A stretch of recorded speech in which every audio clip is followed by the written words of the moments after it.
जब ज्ञान होते हुए भी निर्णय गलत हो जाए, जब बुद्धि होते हुए भी मन भटकने लगे, तब समझ लेना कि समस्या अज्ञान की नहीं, सही निर्णय की शक्ति के अभाव की है। यह कहानी केवल विद्या की नहीं है, यह उस विवेक की कहानी है जो अंधकार में भी सही मार्ग दिखाता है। यह कहानी है मां सरस्वती की। प्राचीन काल में धर्मपुर नाम का एक नगर था। वहां विद्वानों की कोई कमी नहीं थी। वेद, शास्त्र और ग्रंथ हर घर में थे, पर फिर भी नगर में अशांति बढ़ने लगी थी। लोग पढ़े लिखे थे, समझदार थे, फिर भी उनके निर्णय गलत साबित हो रहे थे। कोई क्रोध में फैसला करता, कोई लालच में, तो कोई भय में। परिणाम यह हुआ कि रिश्ते टूटने लगे, अन्याय बढ़ने लगा और सत्य धीरे धीरे कमजोर पड़ता गया। धर्मपुर का राजा स्वयं बड़ा विद्वान था। उसने अनेक ग्रंथ पढ़े थे, पर हर निर्णय के बाद उसके मन में एक प्रश्न उठता था, क्या यह निर्णय सच में सही था या सिर्फ मेरे अहंकार का परिणाम? एक रात गहरी चिंता में डूबा हुआ राजा मां सरस्वती का स्मरण करने लगा। उसने मन ही मन कहा, मां, विद्या तो मुझे मिली है, फिर मेरे निर्णयों में शुद्धता क्यों नहीं है? तभी श्वेत प्रकाश से भरा एक दिव्य वातावरण प्रकट हुआ। मां सरस्वती वीणा धारण किए प्रकट हुई। उनके मुख पर शांति थी और स्वर में करुणा। मां ने कहा, राजन, विद्या केवल जानने की शक्ति देती है, लेकिन सही निर्णय लेने की शक्ति विवेक से आती है।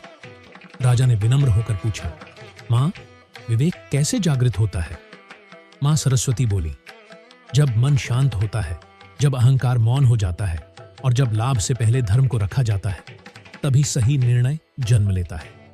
मां ने राजा को यह भी बताया कि जो निर्णय क्रोध में लिया जाए वह कभी न्याय नहीं होता। जो निर्णय केवल अपने लाभ के लिए लिया जाए वह सत्य से दूर होता है, और जो निर्णय स्वयं को सही साबित करने के लिए लिया जाए वह अंत में पश्चाताप देता है। यह कहकर मां अंतर्ध्यान हो गई, लेकिन उनके शब्द राजा के हृदय में गूंजते रहे। अगले दिन दरबार में राजा ने पहली बार तुरंत निर्णय नहीं लिया। उसने सबकी बात शांत मन से सुनी, अपने भीतर उठते अहंकार को रोका और धर्म को सामने रखकर फैसला किया। वह निर्णय आसान नहीं था, पर वह सत्य के पक्ष में था। धीरे धीरे पूरे नगर में परिवर्तन दिखने लगा। लोगों ने समझा कि सही निर्णय ऊंची आवाज से नहीं, बल्कि शांत बुद्धि से लिया जाता है।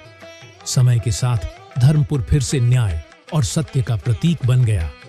राजा ने नगर के द्वार पर एक वाक्य अंकित करवाया, जहां विद्या विवेक बन जाती है, वहां मां सरस्वती स्वयं मार्गदर्शन करती हैं। उस दिन से नगर के लोग मां सरस्वती को केवल विद्या की देवी नहीं, बल्कि सही निर्णय की शक्ति के रूप में पूजने लगे। आज भी जब जीवन में भ्रम हो, जब सही और गलत के बीच अंतर समझ में न आए, तब याद रखना कि समाधान केवल अधिक जानने में नहीं है, बल्कि सही समझ विकसित करने में है। क्योंकि मां सरस्वती केवल ज्ञान नहीं देती, वह हमें सही निर्णय लेने की शक्ति भी देती है।